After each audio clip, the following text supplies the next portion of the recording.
The principal manager of this firm until 1998 is now the director of the CIA. There has still been no official investigation. Point 13. According to Reuters News Service, 2 of the terrorists went to a topless bar a few nights before the attack. While at the bar, they were supposedly obnoxious, had lots of drinks, and each spent over $200 for lap dances. The story goes on to say they talked about how America was going to suffer and conveniently left business cards. Oh, one more thing. Being faithful Muslims, they also left a Holy Koran. Sure. The spin doctors must have been drunk when they came up with this story. They want us to believe fundamental Muslims who are going to give their lives for Allah would go to a strip bar, get drunk, which is against Islamic law, tell the world what they're going to do, and then leave their business cards and a Quran. The only thing more amazing than this story is that most Americans seem to believe it. Point 14. On the day of the attack, a couple in Jersey City, New Jersey, reported that they saw a group of men on top of an adjoining building filming the first jet hit the North Tower and cheering. They assumed that these men were Arab terrorists and called the police. The police caught these men, but they were not Arabs. They were Israelis, here in the United States without legal permits. They worked for a moving company that, according to Forward magazine, a local Jewish publication, has possible ties with the Mossad. Who were these men who had prior knowledge? Why was this story suppressed? And why did our government allow them to return to Israel? The hijackings. Naturally, the common people don't want war. But after all, it is the leaders of the country who determine policy, and it is always a simple matter to drag the people along, whether it is a democracy or a fascist dictatorship or a parliament or a communist dictatorship. All you have to do is tell them they are being attacked and denounce the pacifists for lack of patriotism and exposing the country to danger. It works the same in any country. Hermann Göring, one of Hitler's top men during the Nuremberg trials. The administration and media's story concerning the actual hijackings is this. On the morning of 9/11/01, 19 radical Islamic fundamentalists hijacked 4 commercial airliners. The hijackers used paper cutters to overwhelm and kill the 8 pilots and to control the 266 passengers and flight attendants. The 2 flights that took off from Boston, Flights 11 and 175, were redirected to New York, where they were crashed into the World Trade Center buildings. The World Trade Center buildings caught on fire, causing the trusses to soften and expand, and both WTC Buildings 1 and 2 came down. The flight that took off from Newark, Flight 93, flew all the way out to Ohio and then circled back towards Washington, D.C. During this flight, several passengers made phone calls from the plane. A number of the passengers made an unsuccessful attempt to regain control of the plane, and during the struggle, the plane crashed in central Pennsylvania. The now famous last words of Todd Beamer, one of the passengers of Flight 93, were, "Let's roll." The 4th flight, Flight 77, took off from Washington, D.C., flew across Virginia, West Virginia, and got to Ohio, turned around, and flew back to Washington, D.C., where it slammed into the Pentagon.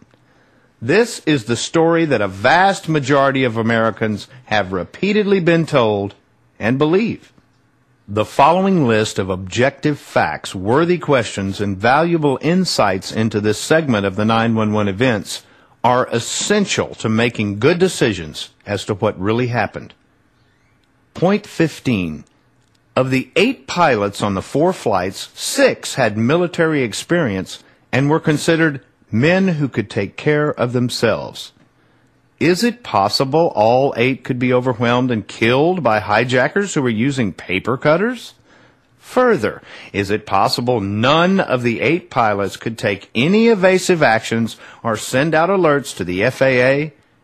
Yes, these things are possible, but they are not probable. Point 16.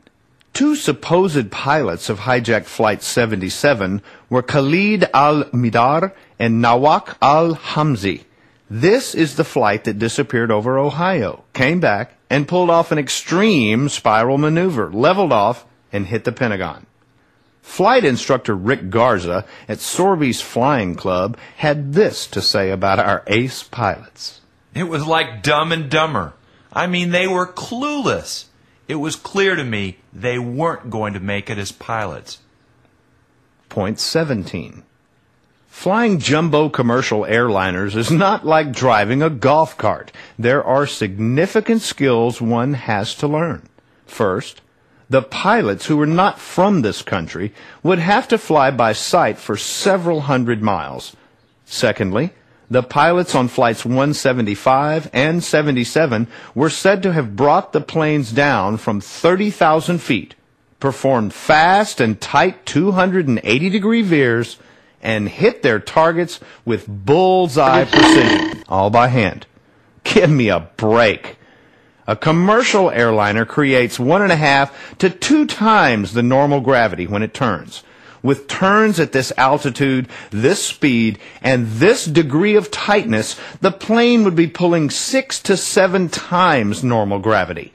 According to experienced commercial pilots, these maneuvers would be virtually impossible for any but the most advanced pilots to accomplish. Point 18.